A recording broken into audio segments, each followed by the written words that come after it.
Bonjour à tous. Entrepreneurs lambda, ce sont des épisodes d'échange avec des entrepreneurs, mais aussi des épisodes de conseils sur des points plus précis que la création d'entreprise. Et on s'attaque aujourd'hui à l'étude de marché. Je n'ai pas du tout la prétention d'être un expert du domaine. Néanmoins, mon expérience m'a montré que cette étape est malheureusement le parent pauvre de l'entrepreneur. Trop occupé à développer son produit et à chercher des financements. Trop convaincu aussi que son produit trouvera naturellement ses clients. Trouver des preuves de traction, au fond, c'est quoi ? C'est non seulement prouver que le marché existe, mais surtout que vous êtes capable de convaincre ce marché. C'est la combinaison des deux points qui vous apportera la réussite. Voici donc quelques astuces simples pour faire une étude, se rassurer et trouver des preuves de traction marché. Et mettre toutes les chances de son côté pour trouver des financements et des clients. Si vous désirez entendre un bon exemple de mise en application, allez écouter l'épisode avec Vincent Abar de Vebo, qui a très bien mené cette étape. Premier conseil, s'il vous plaît, ne développez pas de suite votre produit ou service. L'entrepreneur passionné par son produit aura tendance à tout de suite réfléchir à sa solution, en se disant qu'il faut bien déjà savoir si cela est faisable avant d'aller voir le marché. Il se lancera donc dans des mois de prototypage et d'études coûteuses avant d'aller voir le premier client. Il a tort, et ce, quel que soit son domaine. Laissez-moi vous convaincre avec un petit exemple.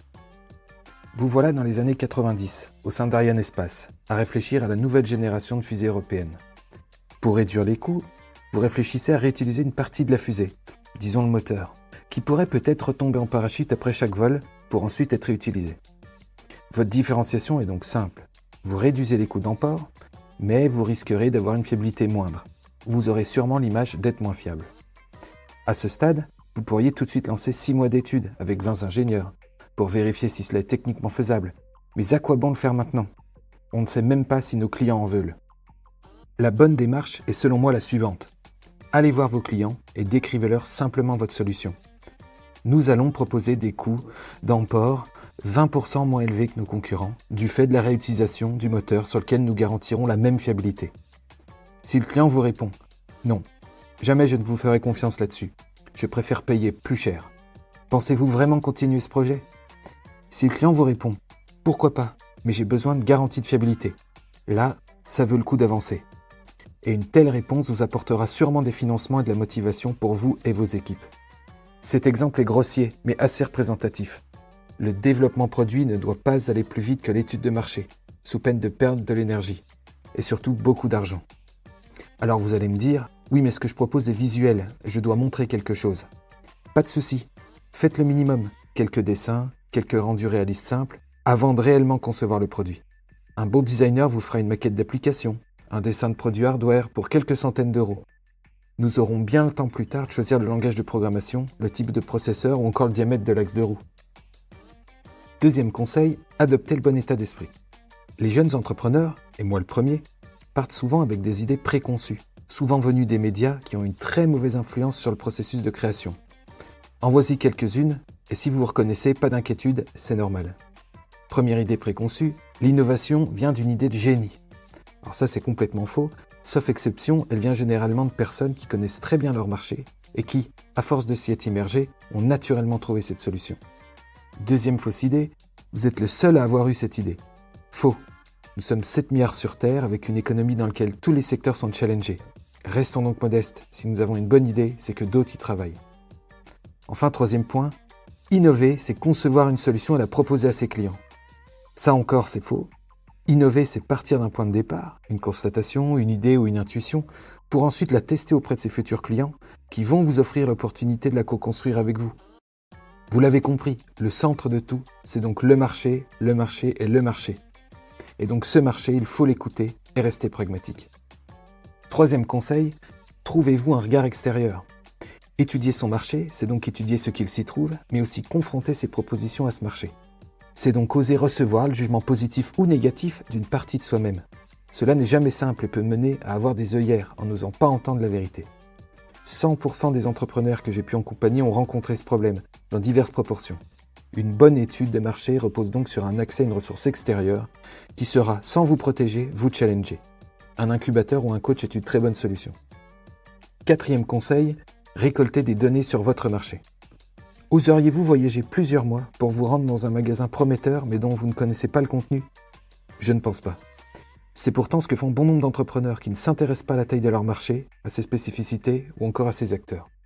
Si vous ne connaissez pas votre marché, cela prendra du temps, mais c'est absolument vital, car vous risquez non seulement d'aller dans la mauvaise direction, mais surtout les financeurs, les soutiens, les incubateurs reconnaissent très vite les projets non experts. Rapprochez-vous donc des acteurs de votre secteur, faites des salons, réseautez, immergez-vous dans votre marché.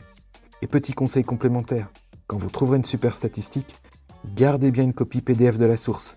Nombre de magnifiques données disparaissent du web, laissant vos affirmations sans preuve. 5e conseil, mettez en place une veille et connaissez vos concurrents par cœur. La vie économique est une forme de combat dans lequel vous essayez de faire mieux que votre concurrent pour le doubler. Il est inenvisageable de s'engager dans une course automobile sans aller jeter un coup d'œil à la liste des engagés. Alors ne faites pas l'erreur de ne pas être expert de votre concurrence. Sur les 40 projets que j'ai accompagnés, nombre d'entre eux ont rencontré des difficultés suite à une mauvaise veille. Quelques exemples vécus. Un projet qui découvre un concurrent directement dans le magasin en bas de chez lui. Je connais très bien ce cas-là, c'est le mien. Autre exemple, un projet qui trouve non seulement un concurrent, mais carrément les plans complets de son concurrent en ligne. Là, forcément, on va avoir du mal à justifier que nous sommes innovants.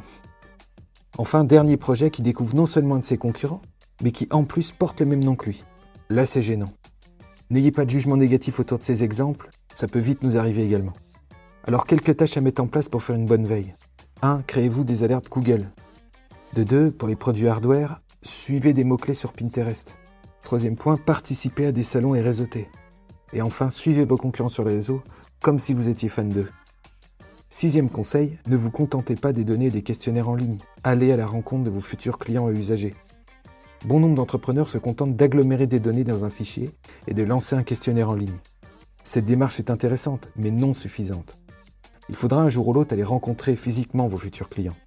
Alors faites-le de suite, c'est la seule manière de vraiment comprendre, de ressentir les sentiments de vos clients, mais aussi et surtout de commencer à nouer une relation qui pourra peut-être vous emmener ensuite à vendre votre produit. J'en suis convaincu, 10 bons rendez-vous physiques valent 100 réponses en ligne. 7e conseil, construisez-vous un bon guide d'entretien. Pour cela, rien de plus simple, vous pouvez aller consulter notre exemple en ligne sur notre site web entrepreneurlambda.fr. 8e conseil, récoltez des mails, des contacts, des lettres d'intention, des preuves d'intention. L'étude de marché ne doit pas servir qu'à prouver que notre marché est porteur. Profitez-en pour trouver vos premiers clients. Ne terminez donc jamais un entretien sans aller collecter les coordonnées de la personne interrogée. Et si les retours sont positifs et ouvrent une potentielle collaboration, demandez une lettre d'intention, c'est-à-dire une lettre, sur papier en tête, signée de la main de la personne qui acte votre rencontre et son intérêt pour votre solution. Croyez-moi, ce petit document est précieux pour trouver des financements. Voilà quelques conseils pour faire une étude de marché. Maintenant, à vous de jouer. Et si vous désirez retrouver d'autres épisodes ou d'autres conseils, n'hésitez pas à faire un tour sur notre site entrepreneurlambda.fr. À très vite.